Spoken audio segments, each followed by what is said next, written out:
Good morning friends, welcome to my channel empower education point.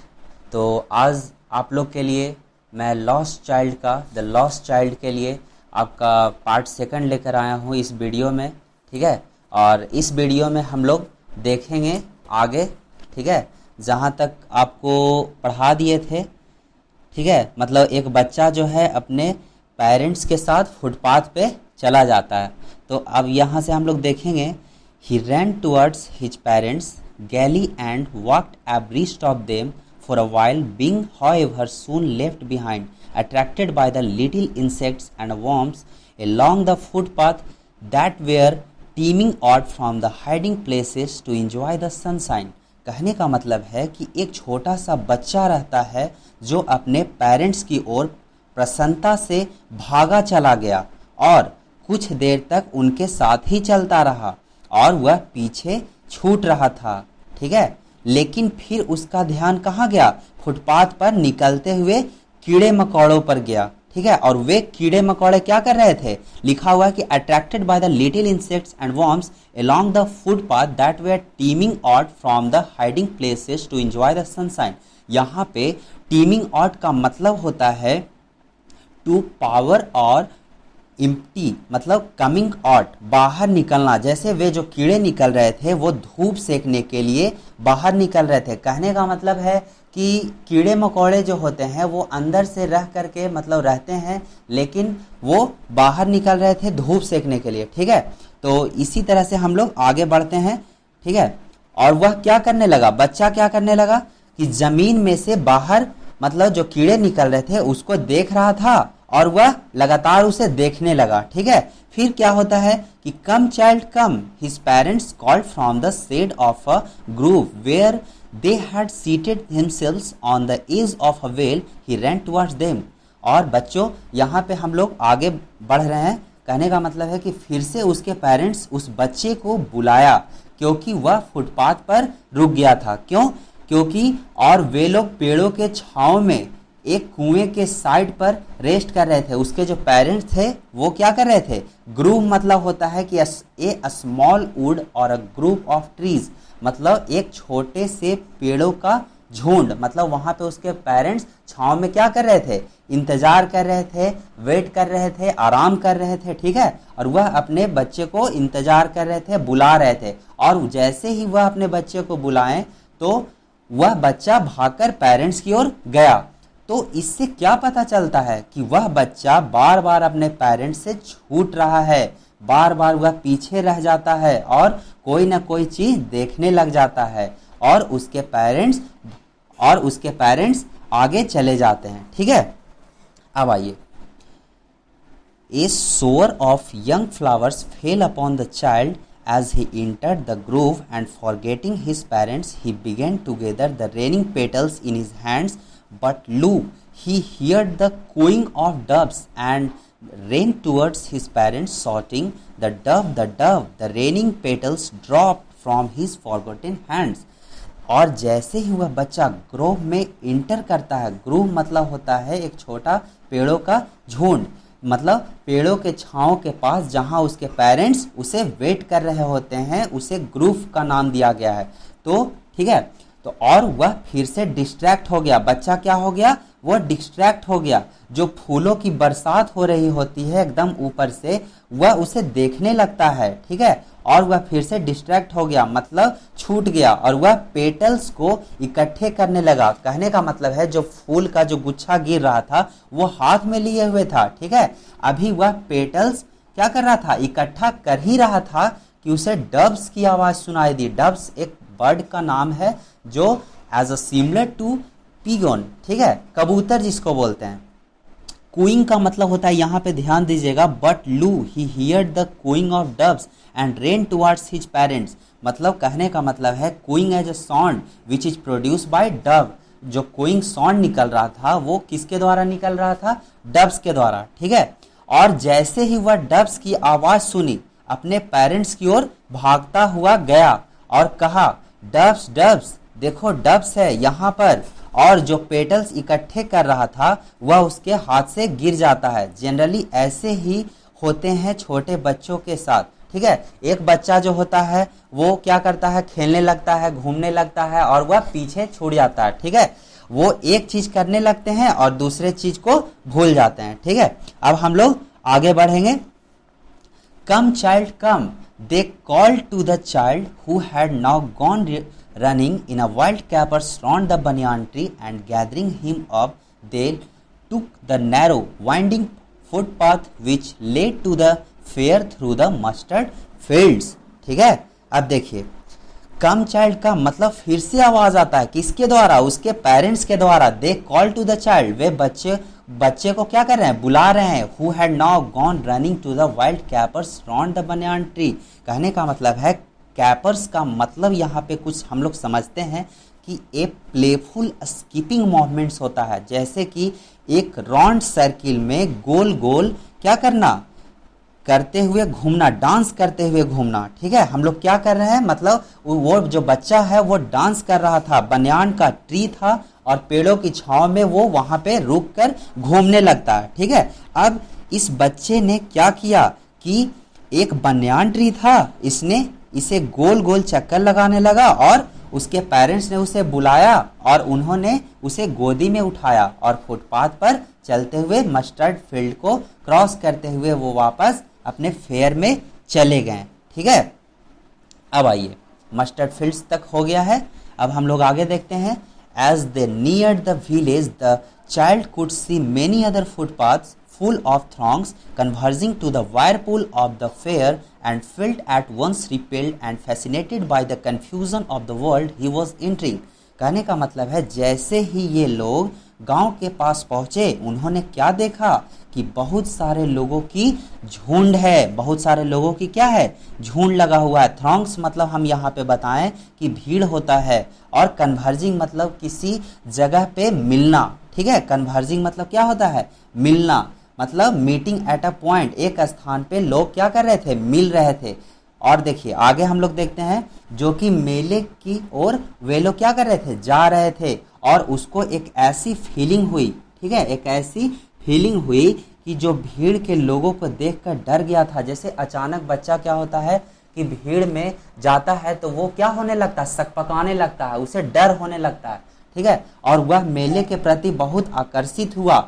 वह सोच रहा था कि मैं मेले में जाऊं, लेकिन क्या हुआ कि धक्का मुक्की के जब स्टार्ट हुआ, मतलब तो वो बच्चा डर करके पीछे हट गया और उसे यह भी लग रहा था कि मुझे फेयर में जाना चाहिए, ठीक है। मतलब कहने का मतलब है कि वह बच्चा क्या कर रहा था, फेयर में जाना चाहता था, लेकिन वह नहीं जा पाता है, ठीक है।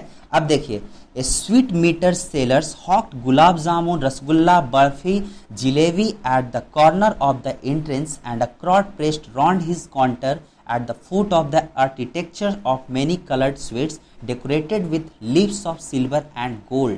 कहने का मतलब है मेले में एक कॉर्नर पर मिठाई की दुकान से एक मिठाई वाले आवाज लगा रहा था। मतलब कहने का मतलब है कहीं मेला लगा हुआ था, और मेले में जैसे कहने का मतलब है कि मेला लगा हुआ था तो जैसे बहुत सारे दुकानें सजी हुई थी, तो मेला का जो दुकान था, मतलब मेले में जो दुकान था वो मिठाई का दुकान था और कॉर्नर में लगा हुआ था, और मिठाई वाला क्या कर रहा था, गुलाब जामुन, रसगुल्ले, बर्फी, जलेबी, और लोग उसके दुकान पर इंटर कर रहे थे, मतलब रुके हुए थे लेने के लिए, और उसके काउंटर पर चारों तरफ से भीड़ लगी हुई थी। उसने अलग अलग मिठाइयों के ढेर लगाए हुए थे, ठीक है। His counter at the foot of the architectures of many colored sweets, यहाँ पे कहने का मतलब है अलग अलग मिठाइयों के ढेर लगाए हुए थे, ठीक है, अलग अलग।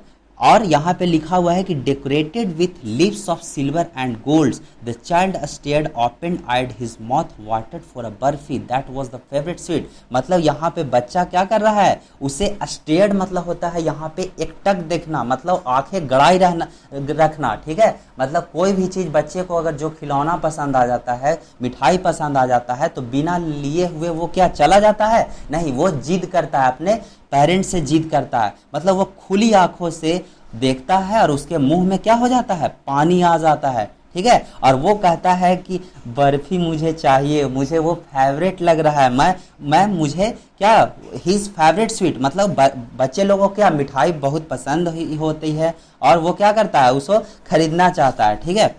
ऐसे लग रहा था, ठीक है। आर्किटेक्चर कहने का मतलब है कि आई वॉन्ट दैट बर्फी, मुझे बर्फी चाहिए। ही स्लोली मरमर्ड, मतलब वह बहुत ही धीरे धीरे अपने अंदर कुछ आवाज़ निकाला। भिनभिनाया मतलब भिनभिनाना, जैसे छोटा बच्चा क्या करता है, रूसता है तो धीरे धीरे बोलता है, ठीक है, अपने मन में आवाज़ रखता है, ठीक है। But he half knew as the beg that his plea would not be heeded because his parents would say he was greedy, so without waiting for an answer he moved on। कहने का मतलब है कि जो building का जो design होता है ना, तो ऐसे ही उसके मिठाइयों के ढेर ढेर तो थे और डिज़ाइन बनाया हुआ था और लग रहा था कि मिठाइयाँ थी वह अलग अलग गोल्ड सिल्वर के फॉयल से डेकोरेटेड थी, मतलब सजावट लगा हुआ था।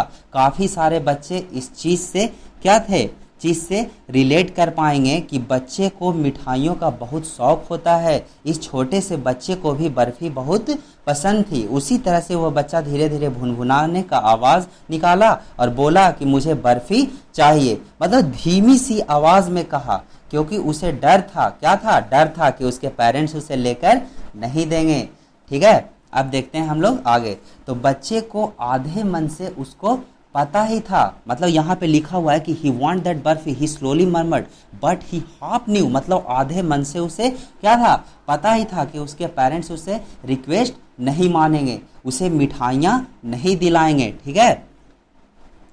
देखते हैं आगे। हीडेड मतलब होता है ध्यान आकर्षित करना, ध्यान देना, ठीक है। उसे ये कहेंगे कि तुम बहुत लालची हो और तुम बहुत भूखे हो। ग्रीडी मतलब भूखा, इसलिए वह बच्चा उसके जवाब का वेट नहीं किया और वह बिना उत्तर का इंतजार किए वह आगे बढ़ गया। और वह बच्चा क्या हो गया, थोड़ा सैड था क्योंकि उसे बर्फी खानी थी, ठीक है। अब हम लोग आगे देखेंगे, नेक्स्ट पैराग्राफ की ओर हम लोग चलेंगे। A flower seller hawked a garland of gulmohar, the child seemed irresistibly drawn. He went towards the basket where the flowers lay heaped and half murmured, I want that garland, but he well knew his parents would refuse to buy him those flowers because they would say that they were cheap. So without waiting for an answer, he moved on। कहने का मतलब है कि और जो अगला stall था वो क्या था, फूल बेचने वालों का था, ठीक है, जो आवाज़ें लगा रहा था कि मैं गुलमोहर की मालाएं बेच रहा हूँ। उसने बास्केट की तरफ देखा, जैसे कोई भी बच्चा अगर आवाज़ सुनता है तो क्या करता है, उसे देखने लगता है, उसे मन में लालसा होती है कि वह क्या है क्या नहीं है, ठीक है, उसे जानना चाहता है, खरीदना चाहता है। तो उसी तरह से वह बच्चा जहाँ गुलमोहर की माला बेच रहा था तो उस बास्केट की तरफ वह देखा और बोला कि मुझे गुलमोहर की माला चाहिए। बच्चा जिस स्टॉल पर जा रहा था ना, वह सभी चीज़ की क्या कर रहा था, मांग कर रहा था, लेकिन उसे अच्छे तरीके से पता है कि उसे पेरेंट्स नहीं लेंगे, मना कर देंगे। तो बच्चे की जिद ऐसे ही होती है, दे वांट डिफरेंट थिंग्स, मतलब वो अलग अलग चीज़ों को क्या करता है, वो चाहत रखता है, ठीक है। तो यहाँ सेम चीज़ रिपीट हो रही है। मिठाइयाँ लेने के समय भी उसके पिताजी कहे थे कि वह ग्रीडी है, लालची है, और अब कहेंगे कि वह माला चीप है, घटिया है, और उसे यह पता है कि उसके पेरेंट्स रिफ्यूज करेंगे, और बिना आंसर के वह चला गया, रुका नहीं, ठीक है। अब हम लोग आगे एक और पैराग्राफ में चलेंगे।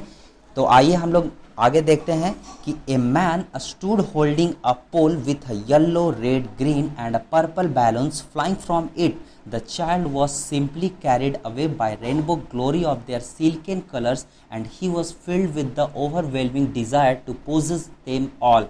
कहने का मतलब है कि एक अगला स्टॉल था और बैलून क्या था, जो बैलून सेलर का, जो उसने अलग अलग कलर का बैलून रखे हुए थे, मतलब कहने का मतलब है कि उन्हें देखकर बच्चे का दिल किया कि वह अलग अलग क्या कलर के बैलून को खरीदे, उसको चाहिए। और बैलून का कलर ऐसे लग रहा था जैसे रेनबो का कलर है। यहाँ पे देखिए, ध्यान दीजिएगा, rainbow colour of their silken colours, he was filled with the overwhelming desire to possess them all. कहने का मतलब है रेनबो ग्लोरी मतलब होता है कि रेनबो की तरह वो चमकना, अलग अलग कलर का था, इसलिए यहाँ पे रेनबो ग्लोरी का यूज किया जा रहा है, ठीक है, इंद्रधनुष के मतलब इंद्रधनुषी के कलर के जैसा, ठीक है। और बैलून का कलर उसी के जैसा लग रहा था, रेनबो की तरह, क्योंकि बैलून मल्टी कलर्ड के थे और उसने कलर भी बहुत अच्छे थे। उसके कलर कैसे थे? बहुत ही अच्छे थे, सिल्की थे, शाइनी थे। और बच्चे में इतनी स्ट्रांग डिज़ायर थी कि बैलून खरीदने के लिए वह अपने आप को बहुत ही मुश्किल से रोक रहा था। ठीक है, तो ये स्टोरी हम यहीं तक रखते हैं और आगे आपको नेक्स्ट वीडियो में हम लोग आगे करेंगे। तो ठीक है, धन्यवाद।